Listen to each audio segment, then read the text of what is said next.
les gens se sentent bloqués. On n'a pas d'autre système que le système bancaire. Alors, qu'est-ce qui existe? Et quand on fait la recherche sur les solutions alternatives qui existent aujourd'hui, potentiellement l'immobilier, l'investissement en bourse, les métaux précieux, on en arrive vite aux crypto-monnaies, en fait, ce qui n'était pas le cas il y a 10 ans. Donc, je pense que c'est la suite logique, car quand on fait un benchmark des outils qui existent, on se rend compte qu'il remplit énormément des cases que recherchent les gens en crise de panique. Bienvenue dans le premier épisode de la série « Quelle place pour Bitcoin dans la prochaine crise économique ?» Pour démarrer cette année, nous avons souhaité nous pencher sur la question ultime: mais quelle pourrait bien être la place de Bitcoin dans cette potentielle crise économique qui s'annonce au sortir de la crise sanitaire de 2020 ? Pour y répondre, entre novembre et décembre 2020, on s'est creusé la tête à la rédaction de Cryptost et nous avons proposé à 5 invités de se joindre à la réflexion. 5 invités de métiers et d'horizons différents, parmi lesquels Asher, influenceur et chef d'entreprise dans le milieu des cryptos, Anis Lajnef, ancien trader à la Société Générale, Pierre Persson, député responsable de la commission des crypto-monnaies à l'Assemblée nationale, Raphaël Bloch, journaliste à l'Express, et Idriss Aberkan. Chacun dans leur domaine, ils apporteront leur vision sur la question. Ce premier épisode a été construit à cheval entre notre dernière série sur les entrepreneurs de la crypto et cette nouvelle thématique. Et c'est avec Asher que nous lançons ce podcast. Nous aborderons dans un premier temps son parcours pour connaître un peu plus le personnage, et nous entrerons ensuite dans le fil rouge de cette émission. Owen nous donnera sa vision en tant que chef d'entreprise sur la place que pourrait avoir le roi des cryptos dans la prochaine crise économique. 2021 sera-t-elle l'année du grand test pour Bitcoin, lui qui a notamment été créé en 2008 pour être une alternative au dollar en cas de crise? C'est ce que nous verrons tout au long de ces 5 épisodes. Bonne vidéo! Owen, bonjour, bienvenue chez Cryptost. Bonjour. Merci d'avoir accepté notre invitation pour échanger sur 2 thèmes passionnants, l'entrepreneuriat dans un premier temps, puisque c'est par cette porte que tu t'es imposé dans le milieu, et puis bien sûr le fil rouge de cette série, à savoir quel rôle pour Bitcoin et les cryptos dans la prochaine crise économique. C'est un format un peu spécial, en vidéo pour nos viewers sur YouTube, mais qui s'écoute également très bien en podcast, et je suis ravi de l'inaugurer avec toi. Je pense que nos auditeurs ont cliqué sur cette vidéo pour avoir ton point de vue sur la question, mais pour les petits nouveaux qui ne te connaissent pas et les distraits au fond de la salle, est-ce que tu peux te présenter succinctement ? Alors, je m'appelle Owen Simonin, je suis un jeune, très jeune entrepreneur et également YouTuber, puisque je parle et je démocratise la technologie de la blockchain et du Bitcoin dans la limite de mes connaissances et toujours avec la volonté d'en apprendre encore plus sur ce sujet interminable. J'essaye de vulgariser avec des mots simples et de partager le plaisir que j'ai pour cette technologie qui, au premier abord, peut avoir l'air très complexe. C'est quoi ton cheminement dans l'entrepreneuriat avant de lancer ta boîte Just Mining ? Quelles études tu as faites ? Quels antécédents avais-tu ? Parle-nous un peu de toi avant le lancement de Just Mining, quoi. Alors, j'ai toujours bidouillé un peu, touché à tout sur Internet, des serveurs de jeux vidéo, à droite, à gauche, les sites de gambling, des paris, beaucoup de choses, comme je suis très touche à tout, j'ai joué avec beaucoup de sites Internet, de jeux vidéo, puisque j'étais gamer en plus de tout ça. Donc, j'étais assez proche de l'économie numérique, on va dire. Même si, quand on est jeune, j'étais mineur, donc je pouvais pas non plus trop pratiquer et être impliqué là-dedans. J'ai fait des titres de l'achat, revente, j'ai bidouillé, j'ai fait vraiment beaucoup de choses, mais rien de totalement légal et structuré avant mes 18 ans. Lors de mes 18 ans, je suis parti à l'EDHEC Business School où j'ai été accepté. J'ai fait 2 ans à Lille dans l'EDHEC Business School du coup de Hauts-de-France. Et puis tout simplement, dès que mon entreprise Just Mining s'est lancée, à la base, une idée d'un abonné suite à l'une de mes vidéos qui parlait de ça, je me suis concentré à temps plein. J'ai négocié avec mon école, j'ai fait un petit échange aux États-Unis pour maîtriser un petit peu mieux l'anglais. C'était dans le deal pour que mon école me laisse entreprendre. Et je suis revenu et depuis, je me consacre à l'entrepreneuriat et principalement à Just Mining. Il me semble que tu es arrivé dans la crypto par la blockchain et justement, en tant que chef d'entreprise aujourd'hui dans un secteur aussi jeune que la crypto, qu'est-ce que tu dis à tes collaborateurs et à tes salariés aujourd'hui ? C'est une chance d'être aussitôt dans la partie ? Alors, c'est une chance d'être aussitôt dans la partie, j'en suis certain. Un petit peu moins aujourd'hui en 2020 que quand on est rentré dedans en 2016, évidemment. Mais pour moi, on est encore au début. Pour moi, c'est déjà une chance d'être arrivé sur le créneau. La blockchain arrive, la blockchain va changer le monde. Rien que de l'avoir vu, parce que pour le coup, il y a des choses qu'on peut dire et il y a une chance certaine que j'ai eue. Je serais né 30 ans avant ou 30 ans après, j'aurais pas eu un time to market aussi parfait, on va dire, sur cette technologie. Pour le coup, on peut toujours arriver plus tôt, on peut toujours trouver un meilleur créneau, mais pour moi, c'est déjà une chance qu'on a eu de voir cette technologie évoluer et de l'apprendre alors qu'elle avait que 5-6 ans d'existence. Après, il faut savoir quand même que je suis arrivé par la crypto et ensuite j'ai eu la technologie de la blockchain. Moi, ce qui m'a intéressé au début, c'est le côté volatilité, l'argent rapide, le Bitcoin qui pump, qui dump, des prises de valeur, des crypto-monnaies dans tous les sens. Et c'est plus j'ai commencé à creuser sur le Bitcoin, plus j'ai commencé à essayer de comprendre comment ça marche à la base pour savoir dans quel projet investir, pour être totalement honnête, que j'ai fini par me rendre compte, ok, mais ça dépasse de loin la spéculation, de loin ça prend 10% ou ça perd 10%. On est vraiment sur une technologie qui va tout changer d'un point de vue monétaire ou non d'ailleurs. On sait que c'est parfois compliqué de concilier sa vie pro et perso quand on est chef d'entreprise. Avec la crypto, j'ai l'impression que c'est un poil plus complexe parce qu'on est tenté de regarder tout le temps les cours. Comment tu arrives justement à faire cette conciliation, toi? J'y arrive pas. Non, concrètement, je le fais de plus en plus, mais c'est un petit peu comme tout le monde, je pense. Tu sais, tes premiers 50 € de crypto-monnaie, tu les regardes toutes les 10 minutes. C'est comme ça. Tu vois de quoi je parle et je le vois à ton sourire. Tu actualises ton bloc-folio et ça monte et ça descend parce que c'est une vitesse que tu ne connais pas. Même si tu as déjà investi en bourse, même si tu as déjà investi ailleurs, un truc qui peut prendre 10 ou 20, 15, 30% en une journée, c'est quelque chose d'atypique. Même si le Covid nous a montré qu'en bourse aussi, ça pouvait aller très vite. Mais tu vois ce que je veux dire, c'est quelque chose, c'est une nouvelle matière, c'est quelque chose qu'on n'a pas l'habitude d'appréhender en fait, si tu veux. Donc au début, ça surprend. Après, c'est comme tout. La fois d'après, tu mets un zéro de plus et là, tu regardes d'un coup, alors que tes 50 €, tu les regardais plus. Je pense que c'est une question de volume et d'habitude. Sur ta gestion du risque, on y viendra un petit peu après, mais j'aimerais avoir ton réflexe quand tu te lèves le matin. Alors certains chefs d'entreprise, c'est de regarder les mails, les messages. Toi, tu regardes d'abord les mails ou d'abord le cours? Les notifications des réseaux sociaux avant tout, parce que les mails, généralement, c'est de l'échange asymétrique, donc tu peux prendre ton temps. Donc, je le fais également dès le matin, mais ça ne vient pas en toute première to-do. Gérer mes réseaux sociaux. Qu'est-ce qui s'est passé dans la nuit et est-ce que j'ai pas 2 urgences que je dois gérer tout de suite? C'est mon réflexe numéro 1.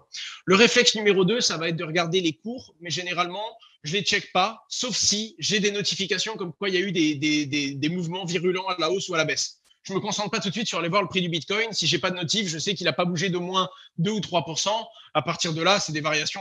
Tu peux pas passer tous les jours à regarder 3, 4, 5 fois par jour les cours des cryptos, sachant que je le fais déjà au bureau, puisqu'on a des écrans au bureau sur Just Mining où il y a les cours des crypto-monnaies en temps réel, en permanence. Donc ça, c'est aussi quelque chose. Et pour finir, je termine sur mes mails, je jette un petit coup d'œil, ne serait-ce que pour appréhender les ventes qu'on a fait dans la nuit et pour pouvoir savoir s'il y a une urgence ou si je dois agir de façon plutôt active sur certaines to-do.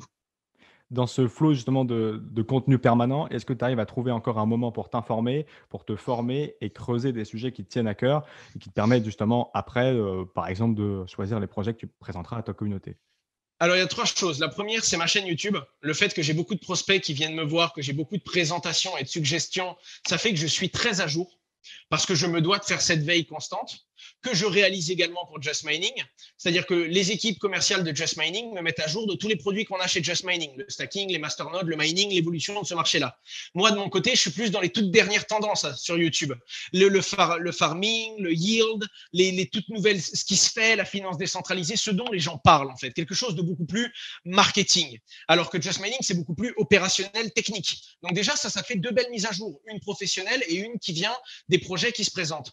Et tu as un deuxième segment qui est le bloc-notes, qui fait que toutes les 2 semaines, je rencontre un entrepreneur et qu'on parle des news. Donc, on fait le topo et on reste informé sur les news car on fait une petite newsletter gratuite qu'on envoie.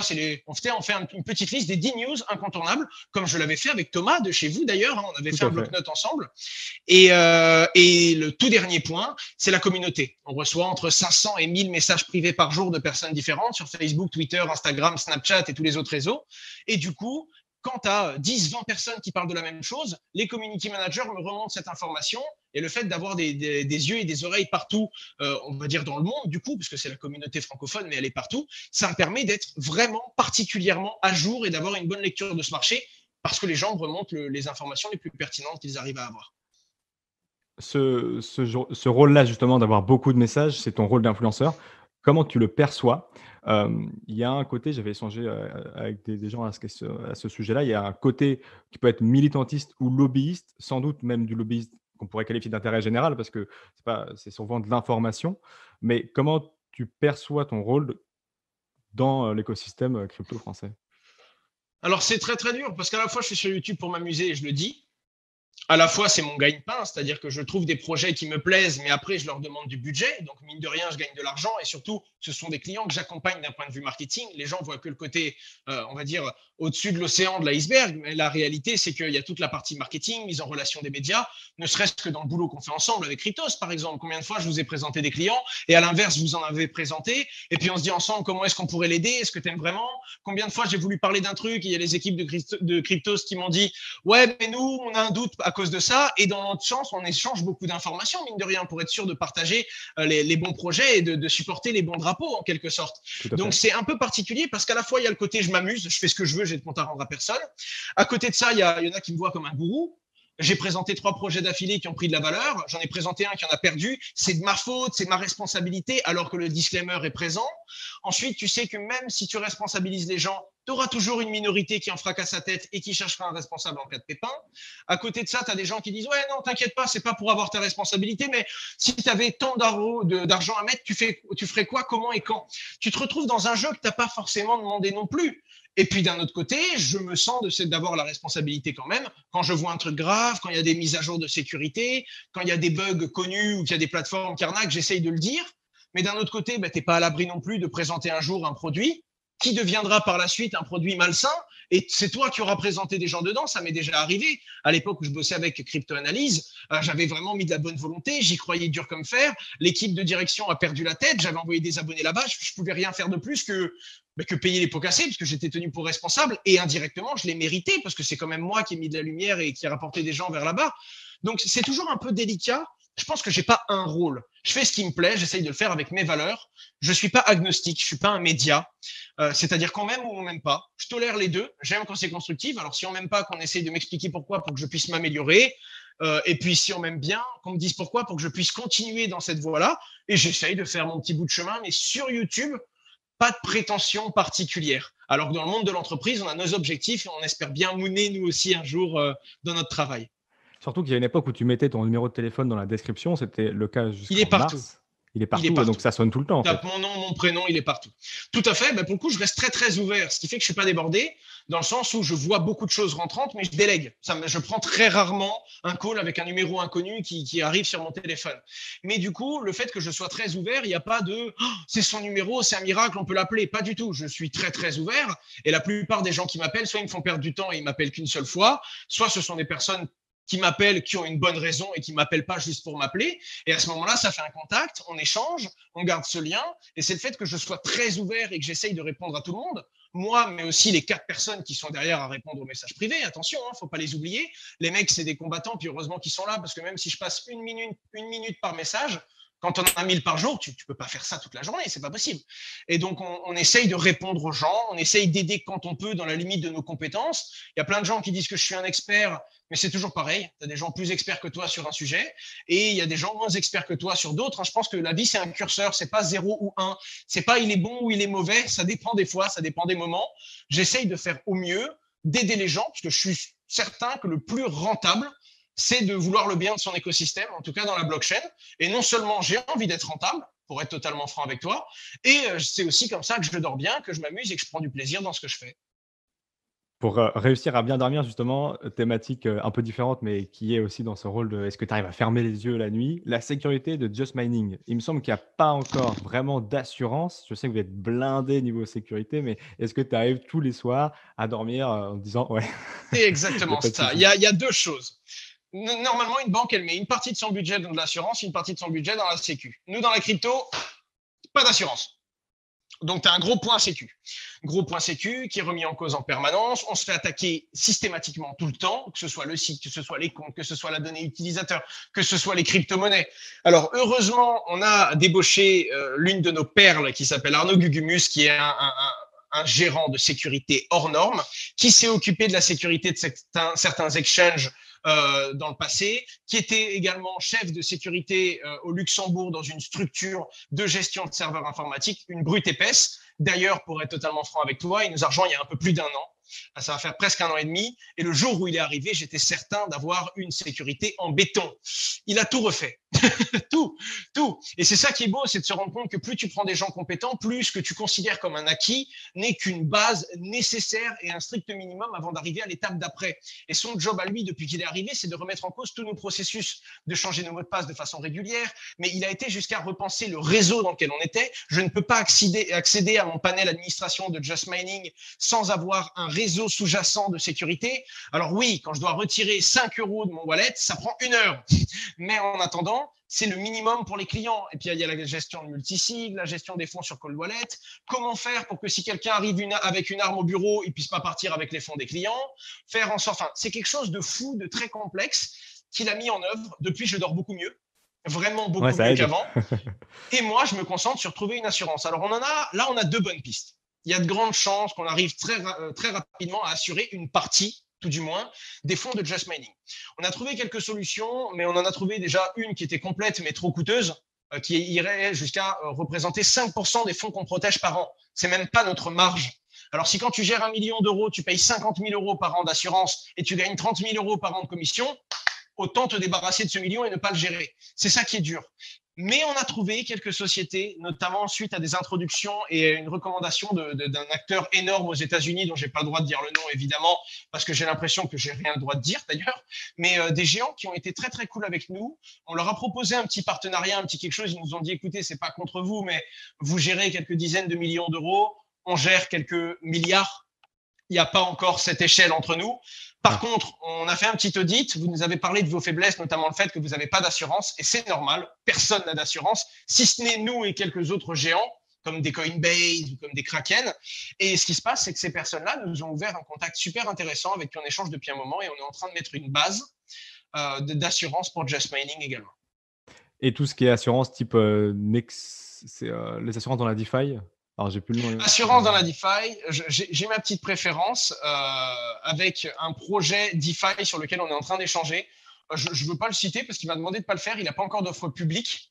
Mais pour le coup, j'en parlerai avec plaisir sur tous mes réseaux sociaux quand ça arrivera.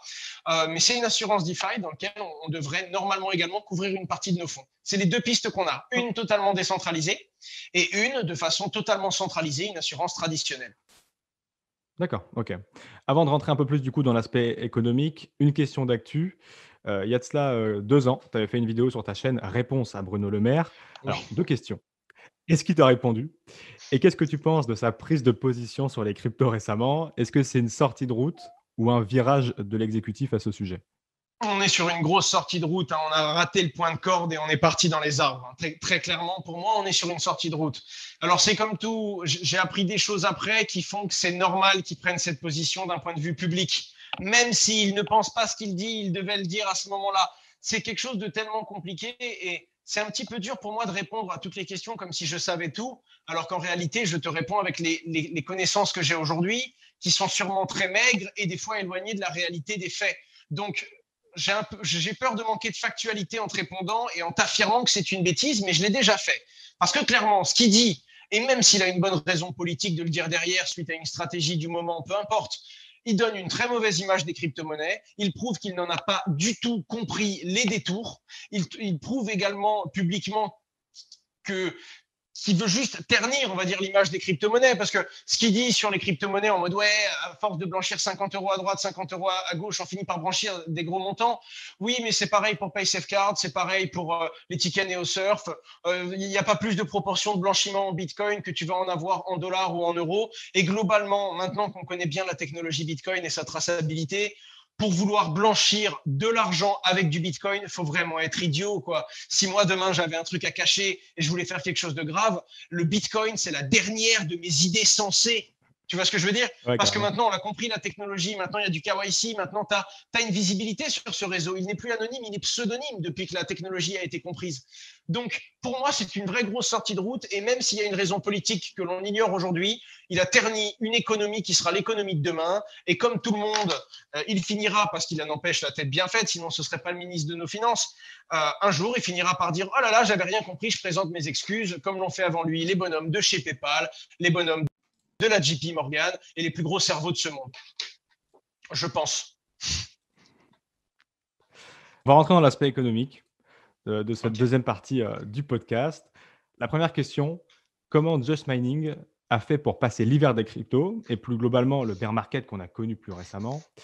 Vous devez dépendre un peu des cycles des cryptos qui sont d'ailleurs assez violents. J'imagine que vous avez moins de clients quand ça baisse que quand ça monte. Alors, comment vous faites pour gérer ça? Alors déjà, la bonne nouvelle, c'est que ça, c'était le cas avant. Avant, on a moins de demandes quand ça baisse, on a plus de demandes quand ça monte. Maintenant, peu importe. Maintenant, quand ça bouge, il y a du volume. C'est-à-dire que quand ça baisse, certes, il y a des clients qui perdent, mais il y en a plein d'autres qui disent « c'est le bon moment, c'est le moment de rentrer, le prix est génial ». Et quand ça monte, eh bien certes, on a un peu moins de demandes car c'est plus cher, mais on a beaucoup de clients qui gagnent. Donc même si c'est une phase où on ne fait pas beaucoup de chiffres d'affaires, c'est la phase où on arrose nos clients. Les clients retirent, les clients échangent, les clients tirent la ligne et calculent combien ils ont gagné. Du coup, les clients retirent et se font de la liquidité. Et donc, mine de rien, c'est dans ces moments-là, quand ça monte, qu'on recharge et qu'on sait qu'on a des clients qui guettent la prochaine baisse, en fait. Donc, mine de rien, maintenant, on a essayé de faire en sorte qu'il n'y ait plus de bonnes et de mauvaises phases, mais qu'il n'y ait qu'un cercle vertueux. Quand ça baisse, on fait rentrer des gens qui guettaient depuis un moment. Quand ça monte, on fait en sorte qu'il y ait des prises de bénéfices et que nos utilisateurs gagnent. Parce que mine de rien, on peut dire ce qu'on veut, on peut trouver le discours qu'on veut et tous les problèmes que peut avoir une boîte comme la nôtre, mais aussi ses avantages et ses points de vue, sa vision d'un point de vue compétitivité. Quoi qu'il en soit, une société comme la nôtre, c'est une société d'investissement. Et donc, si on a plus de clients qui perdent que de clients qui gagnent, notre boîte va se planter. Notre job à nous, c'est donc de faire gagner des gens. Et même s'il y aura toujours des perdants, parce que c'est le jeu du marché financier, pour le coup, si on arrive à se développer et à croître d'année en année, c'est parce qu'on a de plus en plus de clients gagnants et une plus grosse base d'utilisateurs. Donc, ce qu'on a fait au début, c'est que quand on a pumpé en 2017, comme tout le marché, on s'est comporté comme des cigales, on a fait des grosses réserves. Et ce qui fait que pendant 1 an et demi où il y avait moins de demandes avec la baisse et le début de ce bear market, on a profité de cette phase-là pour consolider nos processus. On avait suffisamment de trésorerie pour assurer les salaires de l'équipe pendant presque 2 ans. Et donc, on s'est dit, arrêtons de penser comme tout le monde, à cramer notre pognon maintenant, comme si on va partir sur une hausse qui ne s'arrêtera jamais. On améliore nos process, on recrute, on se structure, parce qu'en 2017, on a su transformer 10% de la demande qu'on avait. Et aujourd'hui, c'est ce qui me fait peur, on est 50 ou 100 fois plus scalable qu'en 2017. On est une équipe de presque 25 personnes à temps plein, une équipe commerciale, une équipe technique web, une équipe, on s'est vraiment construit d'un point de vue de production, logistique, gestion de l'entreprise et toute la chaîne de sécurité de la structure. Mais on se rend compte que même si on est 50 à 100 fois plus scalable, on aura entre 500 et 1000 fois plus de demandes qu'en 2017 s'il y a un nouveau pump et s'il y a un nouveau bull run, quoi.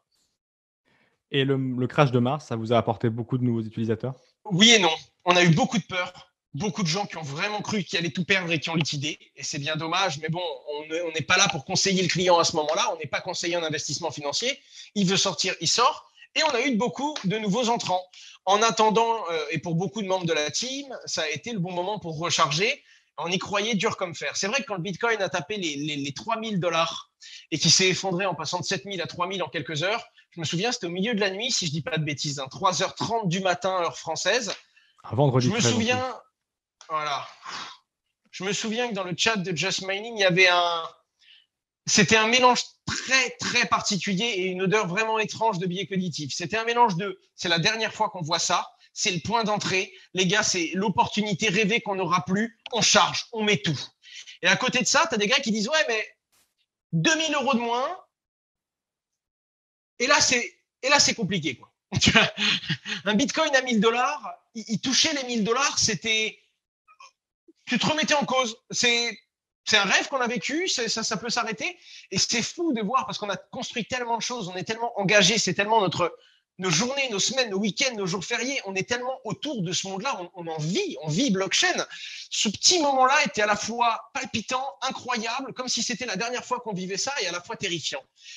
Ça donne une énergie folle, bien que très particulière, mais on avait vraiment l'impression de vivre quelque chose. Et heureusement, tu n'avais pas 90%, comme tu me disais au début, sur la crypto et particulièrement sur le Bitcoin à ce Exactement. moment-là. Je n'avais pas 90% de la crypto-monnaie parce que je fais très, très attention à comment je diversifie aujourd'hui. Et je ne me considère pas comme un trader professionnel. Je me considère comme quelqu'un ayant les bonnes informations et la bonne lecture du marché parce que je suis très connecté. Je pense avoir parfois un petit coup d'avance, mais je peux faire des erreurs comme tout le monde. Et donc, j'essaye de me dire, bon, je me suis rendu compte que je gagnais quand même plus souvent que ce que je perdais. Alors, j'essaie d'avoir la même stratégie, de miser de la même façon, avec les mêmes règles. Et comme je sais que je gagne plus souvent que ce que je perds, j'anticipe et mon portefeuille essaye de suivre cette croissance globale qu'a le Bitcoin, quoi. Et justement, je sais que tu t'intéresses du coup pas mal à d'autres placements, notamment l'immobilier. On t'a vu l'année dernière avec Yann Darwin. Est-ce que tu peux nous dire un mot justement sur cette diversification que tu as? Alors, elle est encore très légère. De là à dire, je m'intéresse et je suis un maître de l'immobilier, rien du tout. En tout cas, à côté de Yann Darwin, je ne pense même pas arriver à sa cheville.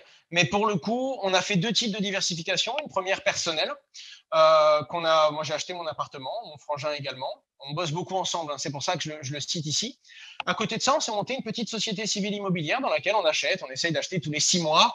En 2 ans, on en a pris 4, 3 ou 4, je ne sais pas, dans lequel on achète un appartement avec un emprunt bancaire et on place un locataire à l'intérieur afin de petit à petit jouer et de faire en sorte que le temps joue en notre faveur. Ça, c'est la société qu'on a fait avec ma famille pour pouvoir investir dans de l'immobilier et petit à petit se construire un patrimoine. Et de l'autre côté, on a fait une deuxième structure.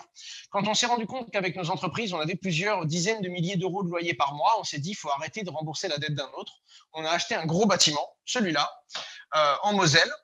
Et à ce moment-là, ce qu'on s'est dit, c'est tant qu'à faire, quitte à payer X milliers d'euros par mois, autant rembourser la banque et rembourser notre propre bien. Et donc, on a acheté ce bâtiment de 600 mètres carrés, si je ne dis pas de bêtises, que l'on partage avec l'entreprise Vivoca, avec une autre startup qui s'appelle EasyWin, avec Just Mining, avec l'exchange de crypto-monnaie Descoin. Et ça fait un groupe d'une 50aine de personnes à temps plein qui se connaissent tous et qui sont tous dans la technologie, on va dire. Et que j'espère, du coup, on aura l'occasion de visiter avec l'équipe de Cryptost dans les prochains mois. Et ton Avec modèle plaisir. d'investisseur crypto, c'est plus investissement, trading, rendement DeFi. Est-ce que tu as un autre type de diversification au sein de la crypto? Touche à tout. Alors déjà, j'aime bien faire des diversifications technologiques. Mais comme je ne suis pas trader, je ne fais pas qu'une seule chose. Je choisis un projet qui me plaît parce que je sais que le fondamental est présent. Je sais qu'ils vont avoir des bonnes annonces parce que ça s'est dit, parce que c'est sous-entendu, parce qu'on attend une update. Mais je vais faire une toute petite analyse technique pour savoir si c'est le bon moment de rentrer ou s'il y a un meilleur moment. Donc j'essaye de combiner un peu toutes mes connaissances, aussi légères soient-elles parfois. C'est vraiment en combinant plusieurs indicateurs, je pense, qu'on peut prendre un bon point d'entrée. Et ensuite, même dans ma diversification blockchain, déjà, je ne mets pas tout sur la blockchain, tu l'as compris, c'est une partie raisonnable de mon capital que j'ai définie à tête reposée, parce que comme tu le sais, ça peut aller très vite. Et ensuite, dans la blockchain, une partie, c'est en crypto-sec, je détiens de la crypto-monnaie que je conserve. Une partie, c'est de la crypto-monnaie avec laquelle je vais mettre sur du yield farming. Je vais essayer de la placer sur des taux ou faire du lending pour avoir des intérêts. Une autre partie, je vais placer ça sur des protocoles de sécurisation, du proof of stake, de la masternode, du proof of service, du mining. Et donc, même au sein de la blockchain, j'essaie de diversifier d'un point de vue différents projets, différentes blockchains, différentes technologies de sécurisation. Ok. On rentre un peu plus encore dans le sujet économique et avant de passer l'autre cap, qui est le fil rouge de cette interview, encore une question un peu plus d'actu. On taxe souvent l'Europe et la France de mauvais élèves sur la technologie et la transformation numérique. Est-ce qu'on est encore dans la course pour la blockchain et les cryptos ou est-ce que, comme à l'époque de la naissance des GAFA, on est dans le vent et on va encore devoir dépendre des puissances étrangères pour se Je fournir? pourrais pas répondre, pas correctement, je suis pas qualifié pour répondre. J'ai l'impression que les Français ont du talent, vraiment. Je vois des solutions à l'international, je vois ce que nos concurrents à l'international sont capables de produire, je vois des solutions françaises. Quand je pense à des pépites comme Synapse sur les KYC et sur l'identité décentralisée, quand je vois du Ledger qui sont quand même la pointe au niveau sécu dans ce qui se fait aujourd'hui dans la sécurisation de crypto-monnaies au monde, quand je vois la plupart des plateformes et l'avancée qu'ont eu certaines plateformes comme Paymium qui étaient là, mais Paymium était là bien avant la première phase.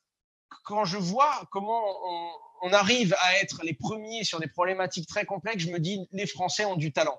Après, quand je vois comment le gouvernement nous aide dans cette transition, comment arrive la régulation je trouve ça décevant et je trouve que ça freine énormément notre écosystème. Malgré tout, quand tu compares ce que fait l'AMF à ce que font les régulateurs d'autres pays, tu te dis, bon, c'est facile de comparer ce qu'il y a ailleurs et de se dire que l'herbe est plus verte. En attendant, il y a quand même des bonnes choses qui sont faites.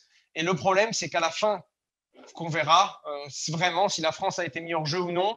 Pour l'instant, je pense que ce n'est pas le cas.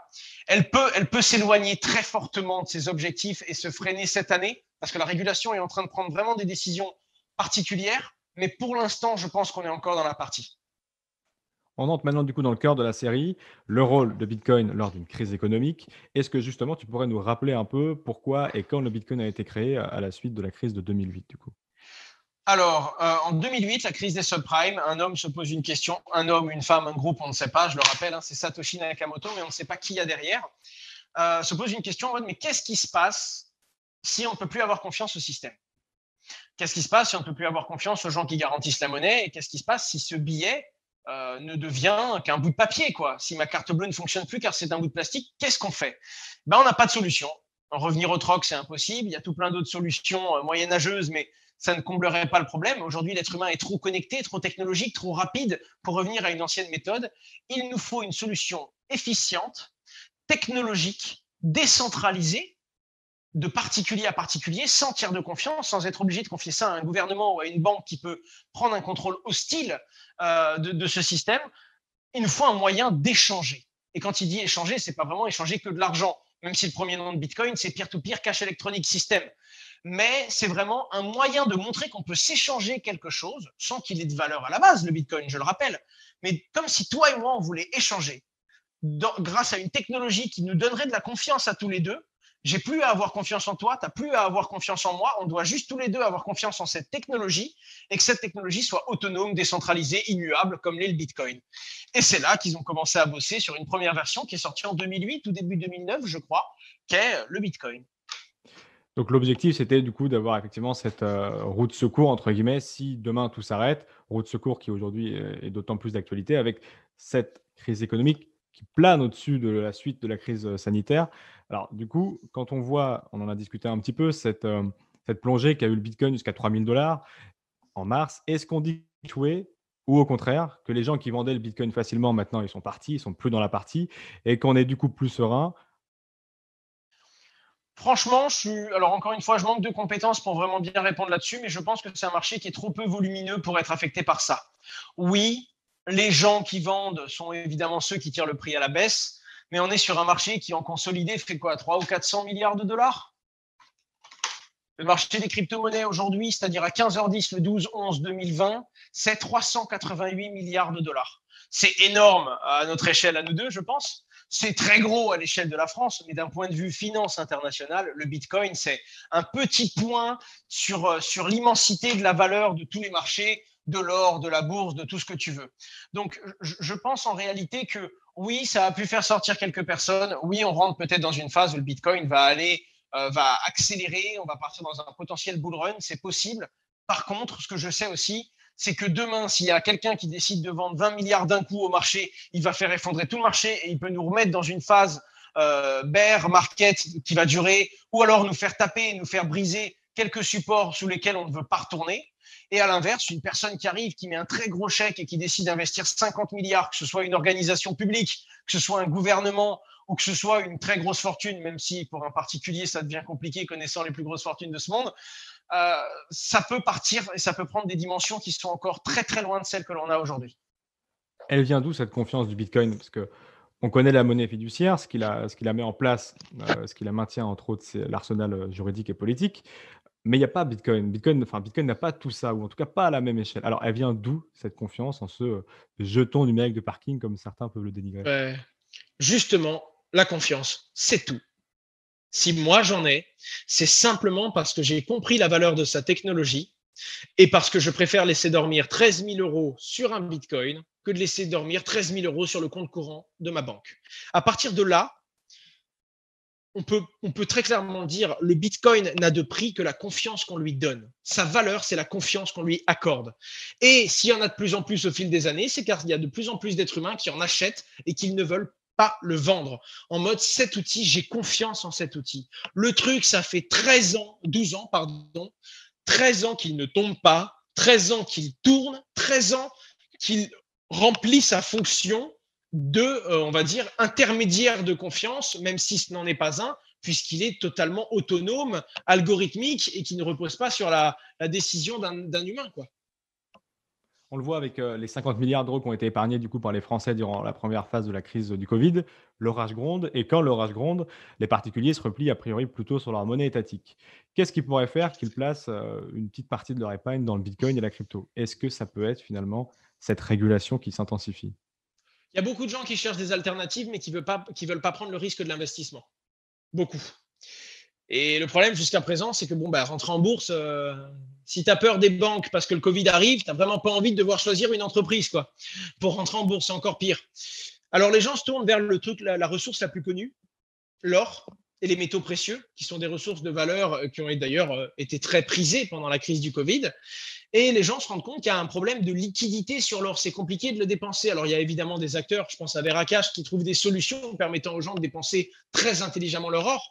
Mais si on prend un peu de recul et qu'on dézoome, on se rend compte que la crypto-monnaie, surtout avec les stablecoins, qui sont inventions de 2017 et qui sont très utiles, on peut maintenant stocker son argent dans la crypto-monnaie sans prendre le risque de la volatilité. Et ça a ouvert totalement cet environnement. Et je pense que c'est juste que les gens se sentent piégés. Les gens se sentent bloqués. On n'a pas d'autre système que le système bancaire. Alors, qu'est-ce qui existe? Et quand on fait la recherche sur les solutions alternatives qui existent aujourd'hui, potentiellement l'immobilier, l'investissement en bourse, les métaux précieux, on en arrive vite aux crypto-monnaies, en fait, ce qui n'était pas le cas il y a 10 ans. On en arrive vite sur les crypto-monnaies, ça devient accessible. Maintenant, il y a du contenu en français, c'est expliqué simplement. C'est pas forcément volatile si on achète des crypto-monnaies qui sont stables, etc., etc. Donc, je pense que c'est la suite logique, car quand on fait un benchmark des outils qui existent, on se rend compte qu'il remplit énormément des cases que recherchent les gens en crise de panique, tout simplement. Tout à l'heure, tu parlais des quelques milliards d'euros qui pourraient faire dump le marché. Quelle est ta vision justement sur les whales? On a vu au printemps dernier le déplacement de grosses adresses endormies qui ont affolé la toile. Certains imaginaient même le retour de Satoshi Nakamoto. Et même plus récemment, avec le déplacement d'une adresse qui a failli être piratée ou en tout cas qui était prisée sur le dark web, près d'1 milliard de dollars qui ont été déplacés. Qu'est-ce que tu penses du coup de ces whales est-ce que c'est une épée de Damoclès au-dessus de la communauté Bitcoin? Je pense pas, et au pire, quand cette épée va tomber, ça va faire mal, et le Bitcoin fera ce qu'il a fait à chaque instant, il se relève. Parce qu'en réalité, même si le Bitcoin perd 50% de sa valeur en 10 minutes, soit il y a une faille technique qu'on n'a jamais vue et on va tous en être au courant très rapidement, soit c'est simplement quelqu'un qui a dumpé, et à partir du moment où le prix baisse uniquement parce qu'il y a plus de vendeurs que d'acheteurs, le temps rattrapera, le darwinisme rattrapera évidemment le cours du Bitcoin et il finira par reprendre la valeur qu'il avait de droit, qui est la valeur de ses fondamentaux. Donc pour moi, dès que c'est une baisse qui est liée à la spéculation, c'est pas grave, ce n'est qu'une question de temps. Un truc qui peut vraiment faire peur, c'est un problème dans le protocole, un bug Bitcoin qu'on n'avait encore jamais vu. Il faudra encore en trouver, parce que ça fait 12 ans qu'elle tourne la bestiole. Mais si jamais on en trouve, à ce moment-là, on peut remettre en cause certaines choses. À ce moment-là, ça pourrait faire peur, mais il y a de plus en plus de faibles risques. Plus le temps passe, plus c'est sécurisé. Car mine de rien, plus ça existe depuis longtemps et plus ça a de la valeur, plus il y a des gens qui ont essayé de l'attaquer. Bitcoin, il est là depuis 12 ans, et globalement, on est sur un bug bounty assez intéressant, car celui qui arrive à trouver la faille qu'il veut, globalement, il maîtrise un réseau qui coûte 300 milliards. Donc, je pense que l'incentive économique a déjà poussé les plus gros cerveaux à attaquer ce petit monstre. Et non, vraiment, je pense que même s'il baisse à cause de cette épée de Damoclès, il y a des gens qui paniqueront, ça créera des opportunités pour d'autres. Mais si c'est uniquement lié à la spéculation, c'est pas ça qui me fera changer ma position. Bon, en tout cas, ça, c'est sûr. Du coup, est-ce que tu penses que le Bitcoin, dans cette qualité de hard money, pourrait être une bonne alternative pour préserver l'épargne des Français? Non, non. Pour moi, préserver l'épargne, c'est préserver un placement. D'accord?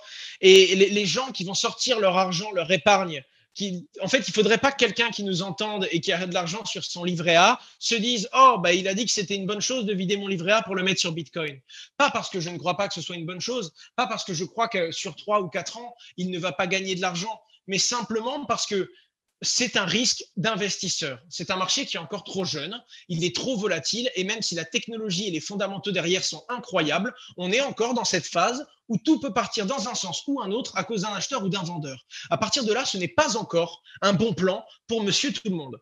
Par contre, si tu me poses la question différemment en disant, est-ce que c'est une bonne idée de mettre 25 ou 50 euros par mois sur le Bitcoin et de les oublier pour me constituer une potentielle épargne un jour? Là, je te réponds oui. Là, je te réponds que c'est financer la croissance, acquérir des bitcoins qui prendront de la valeur et qui vont devenir rares avec le temps. Oui, c'est une bonne chose. Par contre, d'un point de vue petit épargnant, tout mettre sur le bitcoin en priant pour qu'il monte alors qu'il peut très bien, à cause d'un vendeur, s'effondrer, non, c'est pas forcément le bon plan. En tout cas, on ne peut pas conseiller ça à monsieur tout le monde.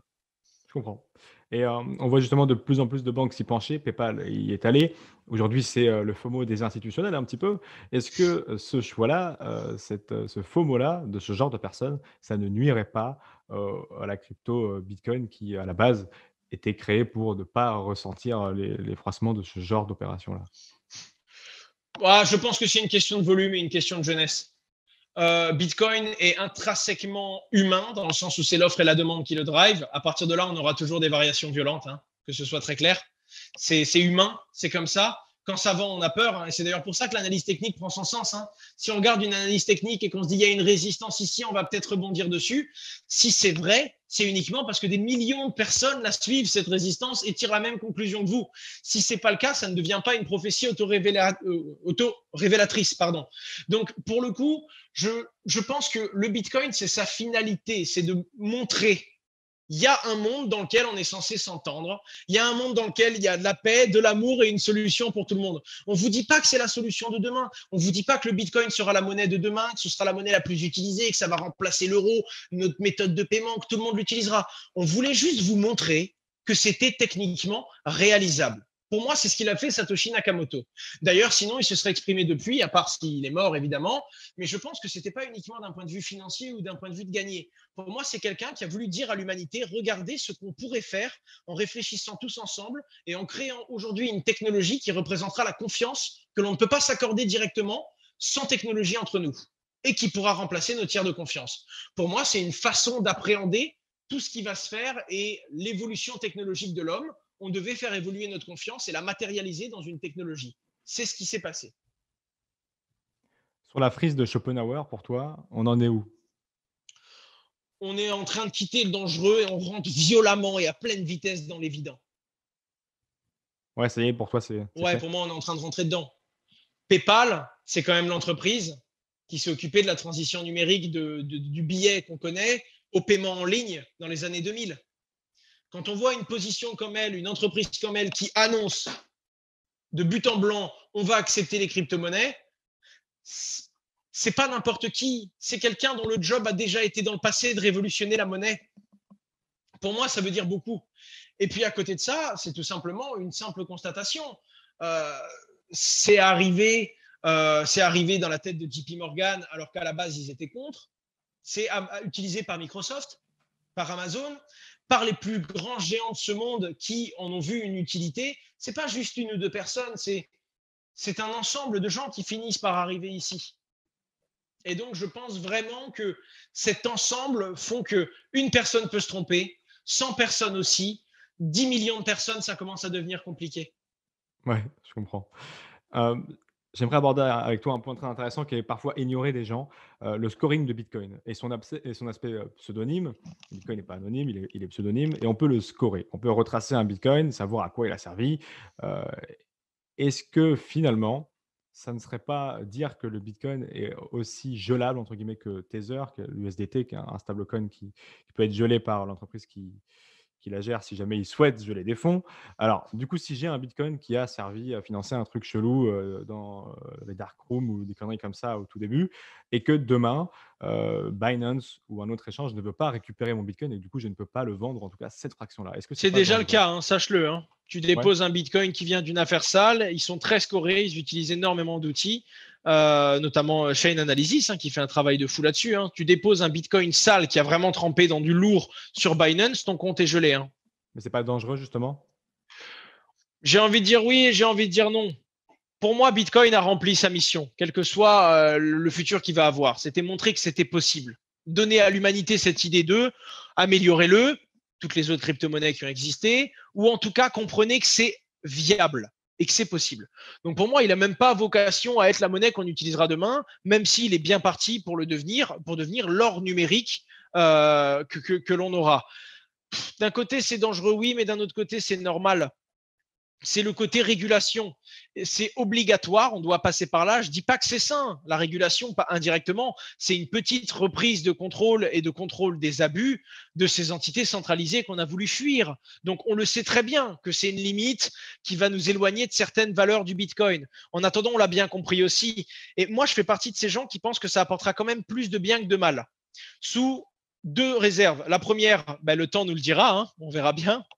Si c'est pour qu'on se retrouve dans la même musique, on se tournera vers des monnaies qui sont totalement incensurables et intraçables pour arriver à ça. Le seul problème, c'est que dans un monde où tout le monde est totalement anonyme, bien qu'on conserverait ce qu'on est un peu en train de perdre avec la régulation, les KYC, la traçabilité, la pseudonymité de la transaction, savoir qui est derrière la transac, la vérité, c'est que je pars du fait que sur 10 êtres humains qui cherchent vraiment à être anonymes, il y en a un, c'est parce qu'il veut juste qu'on respecte sa vie privée, et c'est celui-là qui a raison.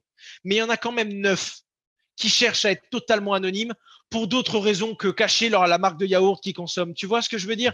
Et donc ça m'embête, mais d'un côté, soit tu fais confiance à l'humain qui régule, et on sait que le régulateur a déjà abusé, soit tu fais confiance à l'humain qui veut être totalement anonyme, mais là-dedans, tu es déjà sûr qu'il y a des gens qui abusent.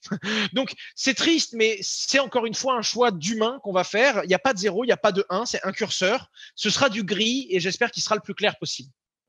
Mais par contre, ça veut dire que mes bitcoins que j'ai déjà achetés chez Paynium ou Binance il y a 1 an, 2 ans, eux, j'aurais pas de souci pour les revendre. Ceux-là, ils ont déjà été scorés. On va pas me. Théoriquement, oui, ils ont déjà été scorés. Ils le sont de plus en plus. Et si c'est pas toi, Paymium peut dire, écoutez, à l'époque où il n'y avait pas de régulation, on l'a bien vendu à cet utilisateur. Lui, il ne savait pas du tout d'où ça vient. Et donc, c'est pas du tout quelqu'un qui a voulu récupérer cet argent sale en quelque sorte. C'est le money laundering qu'on va essayer d'écarter. Mine de rien, un Bitcoin, il peut avoir servi à des choses terribles, vraiment terribles.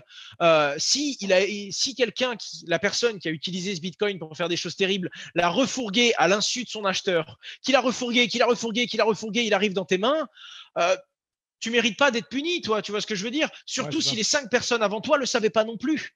Tu es juste victime d'être le dernier. Donc, je pense qu'encore une fois, il y aura beaucoup de jurisprudence à faire. Il y aura beaucoup de cas particuliers en mode quoi penser de cette transaction qui a un historique très particulier. Et je pense qu'il faudra mettre un petit peu de jus de cerveau et des décisions rationnelles et je l'espère justes pour le détenteur final de cette pièce. Pour faire très simple. Dernier point du coup sur l'euro numérique. Est-ce que c'est une bonne nouvelle et est-ce que tu as donné, toi, à titre perso, ton avis sur la consultation que la BCE a lancée aux Européens? En fait, je pourrais donner mon avis sur la production finale qu'ils vont lancer. Déjà, moi, j'ai juste un petit clin d'œil à faire. Ils ont été très, très, très bons. Petit clin d'œil à Tezos. On a entendu que l'Union européenne se basait sur Tezos pour expérimenter son euro numérique. Non, Tezos, c'est 3 autres protocoles. Mais Tezos a été très bon. Ils ont dit, ouais, on a été retenu par la banque. On n'a pas dit qu'il n'y en avait pas d'autres. On a juste dit qu'on avait été retenu. Donc déjà, la France a fait, waouh, Tezos, bravo. Non, Tezos, Ether et 2 autres protocoles, si je ne dis pas de bêtises. En réalité, pour moi, la blockchain, c'est une pâte à modeler. C'est un super bel outil. C'est pas parce que l'Europe va faire un euro blockchainisé qui va pas être un euro blockchainisé. Je fais du franglais, mais je crée des mots incroyables. Je suis insupportable. Mais tu as compris ce que je veux dire. C'est pas parce que l'Europe va utiliser la blockchain pour créer un euro numérique que ça va être une super monnaie ou au contraire une monnaie pourrie. Il y a de grandes chances que ce soit totalement opaque pour le citoyen et totalement transparent pour le gouvernement, que ce soit un moyen encore plus simple de tracer, de fliquer, de prélever la TVA et de contrôler l'argent de la population et les taxes. Il y a de grandes chances que ce soit une monnaie qui soit comme de l'euro, mais avec encore plus d'avantages pour le gouvernement et encore moins de liberté pour le particulier. Mais à l'inverse de ça, la blockchain n'est qu'un outil. C'est pas parce qu'ils l'utilisent mal ou qu'ils l'utilisent à leur intérêt que la blockchain ne reste pas un bon outil. C'est ce qu'ils vont en faire. C'est comme si je te donne un marteau et un clou, tu peux faire énormément de choses avec ça, des choses terribles ou des choses qui vont vraiment être utiles. Pour l'instant, je te vois juste partir avec le marteau et le clou, c'est ce qu'a fait l'Europe. Je peux pas te dire ce qu'ils vont faire, j'en ai aucune idée. En tout cas, ils ont les outils pour faire quelque chose de correct, de transparent. Et je pense qu'ils ne le feront pas. C'est comme ça. À suivre. Mais en tout cas, je veux pas non plus tirer avant même d'être sûr et certain qu'ils vont faire une bêtise. Je veux pas être comme ça. Et je pense que l'espoir est un moteur très important dont on a besoin en ce moment. Alors, on arrive au mot de la fin. Est-ce que dans cette prochaine crise, du coup, tu penses que Bitcoin sera lourdé comme une fintech ou alors acheté et conservé comme l'or? Vous avez 3 minutes, monsieur Simonin. J'aurais même pas besoin de 3 minutes. Il sera sans aucun doute conservé. À part s'il y a un problème technique ou une faille structurelle qui fait que l'on ne peut plus l'utiliser, plus ça va varier, plus il y aura de bruit, plus on aura de doutes, plus la courbe des gens qui utilisent le Bitcoin va grandir. Je ne parle pas de son prix, je parle du nombre de personnes qui l'utilisent, qui en ont, qui utilisent la technologie, qui conservent de l'argent sur cette technologie. Bitcoin ou un autre. On va parler des crypto-monnaies basées sur la cryptographie et sur la technologie de la blockchain ou des registres décentralisés. Je pense que cette technologie est amenée à se développer. Les usages arrivent au compte-gouttes et petit à petit, on va en retenir et on va délaisser d'anciennes solutions qui ne nous conviennent plus, qui n'ont plus assez de transparence ou de contrôle. J'en suis certain. Donc, c'est pas une mode. Non, pour moi, c'est pas une mode, c'est pas une tendance, c'en est plus une. On pouvait avoir l'impression à un moment. Là, pour moi, il y a eu suffisamment de gens pour confirmer qu'on ne marche pas sur la tête. C'est une technologie. Je suis certain que je ne maîtrise pas l'ampleur de cette technologie. Je suis certain d'avoir dit au moins quelques bêtises dans toutes les réponses que je t'ai dit aujourd'hui, mais je suis certain d'une chose, même si ce n'est pas utile pour tout, même si dans beaucoup de cas, ça ne permet que d'améliorer ce qui existe aujourd'hui, et c'est encore assez rare les cas où la blockchain révolutionne fondamentalement ce qui existe, comme dans la protection des données ou encore la finance décentralisée. Ça, c'est des vraies révolutions, pas de simples améliorations. Je pense que le gros des innovations que l'on va faire avec la blockchain est devant nous. Merci beaucoup Owen d'avoir répondu à toutes nos questions. Dans le prochain épisode de la série, nous échangerons avec Anis Lajnef, ancien trader à la Société Générale et personnalité bien connue des amateurs de crypto pour avoir publié à travers son blog Mediapart un article proposant l'institutionnalisation du Bitcoin. Nous discuterons avec lui économie, politique et bien entendu crypto. D'ici là, restez curieux et connectez au site de cryptost.fr pour être à l'affût de toutes les dernières news crypto.